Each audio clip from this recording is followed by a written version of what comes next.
É extremamente diferente você estar animado para a Copa do Mundo de você entender ou simplesmente aceitar o que está acontecendo nos Estados Unidos da América. Não foi falta de aviso, um país sede extremamente questionável. E assim, quem fala de soberania, quem fala de respeito, quem fala de que é o país com referência em segurança, não está entendendo nada do que está se passando, ou pelo menos está ofuscando seus olhos. São as famosas pessoas que, me desculpem aqui a sinceridade, mas acabam trazendo a grande questão à tona, né, do futebol fora das quatro linhas. A futebol não se mistura com política, o futebol não se mistura com sociedade. Cara, dentro das quatro linhas é o jogo em si. Mas o entorno, o que forma uma competição, por exemplo, como a Copa do Mundo, a maior competição do esporte, futebol, se não for dos esportes em geral, muito próximo ali de Olimpíadas. Acredito até que as Olimpíadas tenham um corpo, né, que faça ser maior do que a Copa. Para mim, a Copa é a que eu fico mais animado, cada um tem sua preferência, mas enfim, isso é discussão para outro vídeo. Inclusive, já se inscreva aqui no Recanto do Carlos Tavares, voltamos. Tô aí com a promessa de um vídeo por dia e hoje a gente vai começar com essa polêmica que é a Copa nos Estados Unidos. Acabei perdendo um pouco do fio da meada, mas já vendo essa imagem aqui, eu trago a situação do seguinte questionamento. Na bola da Adidas, né? A Trionda, o nome da bola da Copa de 2026, a gente já tem uma questão aqui. México, Canadá e Estados Unidos. Você vê se falar do Canadá, você vê se falar do México, ambos enquanto países sedes, além de eles vão sediar a Copa do Mundo e estão se preparando para isso. Vamos ver. Tudo bem, eu entendo que os Estados Unidos vai ter a maior relevância do torneio, vai sediar a final, vai sediar as fases mais avançadas. Canadá e México iniciam e depois ficam pelo caminho, pelo menos os países sedes, né, as seleções, vamos ver como é que vai ser. Mas assim, os Estados Unidos eles têm um quê a mais? Primeiro, porque é um país extremamente desconectado do que é o esporte e futebol. É um país extremamente distante do esporte e futebol. Que inclusive seus compatriotas de língua, que são a Inglaterra, chamam o futebol de futebol. E os Estados Unidos chamam de soccer, porque eles têm a preferência ao futebol americano, porque eles têm preferência ao basquete, porque eles têm preferência ao beisebol, ao hóquei e por aí vai. Então, um país extremamente desconectado que quando você vai ver um jogo nos Estados Unidos, aquelas barras que não são fixas dão um quê de treino, parece que os caras estão jogando um treino. Eu fico revoltado com aquelas barras. Não tenho ciência de como vai ser na Copa e estou esperando por uma surpresa. Não vou atrás disso, eu quero ver o jogo. Quando eu ver o jogo, se eu ver o jogo com aquela barra ali solta, ai meu Deus, vai ser difícil. Foi assim na Copa do Mundo de Clubes, né? Inclusive tivemos uma experiência na própria Copa do Mundo de Clubes dos Estados Unidos enquanto país sede de uma Copa do Mundo. Agora a grande Copa do Mundo, a competição já consolidada, maior do esporte futebol. E quando você fala de... Agora eu lembrei do fio da meada que eu tinha perdido antes, eu já vou trocar a imagem exatamente por isso. Quando você fala de futebol fora das quatro linhas e Copa do Mundo, você está falando de nações. Agora, então, 48 nações numa Copa. E da pentacampeã, maior campeã, Brasil, a seleção brasileira, a quem vai pela primeira vez, que é Cabo Verde, todos estão com o espírito de Copa do Mundo. Todos têm a raiz de Copa do Mundo sentir. O estadunidense, sinceramente, eu não sei quantos vão com essa mesma vontade. Isso porque são um país sede. Os Estados Unidos é um país extremamente desconectado com o esporte. E o que a FIFA vem se curvando aos Estados Unidos, inclusive ao presidente Donald Trump, é brincadeira. Porque aqui no Brasil, em 2014, até permitir que a FIFA passasse, né, com uma concessão por cima da nossa Constituição, aconteceu. Estamos falando até de um certo exagero, acho que tem que ter um equilíbrio maior nisso aí, um país que aceitou, bota estádio ali, vamos fazer estádio aqui, deu no que deu, elefantes brancos, corrupção. Mas quando a gente vai para os Estados Unidos, é um país que está acima da FIFA. É um país que está impondo suas regras à competição que recebe 48 nações. A Copa do Mundo com mais seleções da história. E os Estados Unidos vem fazendo um queixo duro, vem trazendo um tom de arrogância, um tom de soberania, e quem fala de soberania não está entendendo nada da questão que está sendo pontuada nesse quesito. Quem fala em é o país de maior segurança do mundo e é assim mesmo, não está entendendo nada do que é a competição Copa do Mundo. E aqui na imagem a gente tem uma bela representação infantil no presidente da FIFA premiando Donald Trump um prêmio da paz em 2025. Uma referência da paz. Os Estados Unidos aí foram premiados no último ano, um ano antes de sediar a Copa do Mundo. Fica pra mim a imagem de que, vamos maquiar o que vai ser a Copa, né? Vamos tentar, na verdade, porque todo mundo sabia que ia ser assim. Quando, na verdade, como muito bem disse André Rizek, vou até parafrasear ele, a Copa é do mundo, mas esse torneio, em 2026, é dos Estados Unidos. Os Estados Unidos manda na Copa. E não só manda na questão de vamos fazer assim, vamos fazer, como também manda em quem lutou tanto para participar. Vou até colocar minha imagem aqui no meio. Porque esse é o árbitro da Somália. O melhor árbitro, eleito o melhor árbitro do continente africano. Apitou a final da Copa das Nações Africanas do ano passado. Um árbitro topo do mundo.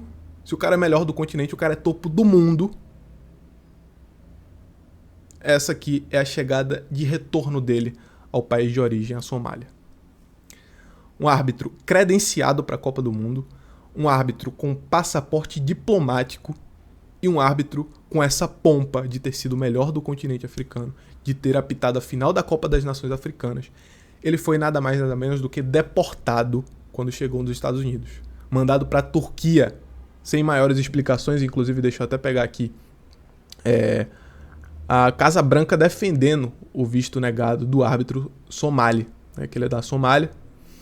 Razões muito boas. Andrew Julian, diretor executivo da Força Tarefa da Casa Branca para a Copa do Mundo, defendeu os Estados Unidos ao não conceder o visto do árbitro. Abre aspas. Estamos buscando esse equilíbrio entre garantir que qualquer agente mal intencionado que tente entrar no país sob pretexto da Copa do Mundo não tenha acesso aos Estados Unidos. Embora não possa entrar em detalhes, o que posso dizer é, em linhas gerais, que foi por uma razão muito boa. Um árbitro com todos os direitos de entrar no país.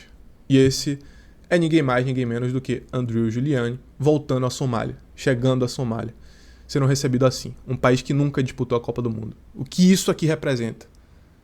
Esse cara era a Somália na Copa. A Somália ia assistir a Copa, e muitos lá devem ter suas seleções, porque ninguém aguenta ficar sem assistir uma Copa, então devem torcer para um Brasil da vida, uma Inglaterra, devem escolher sua seleção. Mas esse cara indo para a Copa era a torcida deles. Os caras iam assistir os jogos das suas seleções preferidas, ou quem não tivesse, ia assistir os jogos que ele ia apitar, porque é uma referência mundial na profissão, porque é uma referência pro país. E com todos esses direitos, o cara foi deportado dos Estados Unidos. Outro caso, pra gente pegar aqui, eu vou deixar essa imagem representando, tá? Porque eu acho belíssimo o que fez a Somália. Essa imagem é muito linda, é magnífica, é magnífico o peso que o esporte tem e é devastador o que os Estados Unidos vêm fazendo. Um torneio tão abrangente, para um torneio tão único, especial e que é movido justamente por esse tipo de torcida, de apelo, de nação, torcendo pelos seus. Se são seleções, se são profissionais que estão envolvidos na competição. Teve o senhor do Iraque, o nosso querido amigo, um qualquer aí, ele só fez o gol da classificação do Iraque para a Copa do Mundo, para a segunda Copa do Mundo do Iraque, depois de 40 anos. E esse mesmo jogador teve que ficar 7 horas numa entrevista. 7 horas. O cara que fez o gol mais heróico do Iraque, o cara que fez um país em guerra tão feliz e deu um conforto momentâneo tão grande, porque o esporte traz isso, né? Em meio a complicações, são as alegrias que o esporte vem para trazer. O fotógrafo do mesmo Iraque, mais um que não entrou nos Estados Unidos. Motivo? Não tem. Fotógrafo do Iraque. Não quero nem falar, não posso, na verdade, falar o que eu quero aqui. Mas é isso. O Irã, todo mundo sabe, né, a rixa que tem com os Estados Unidos, histórica de anos. Na última Copa se enfrentaram na fase de grupos. Os jogadores em si, todos muito bem intencionados, nenhum tipo de briga ou provocação.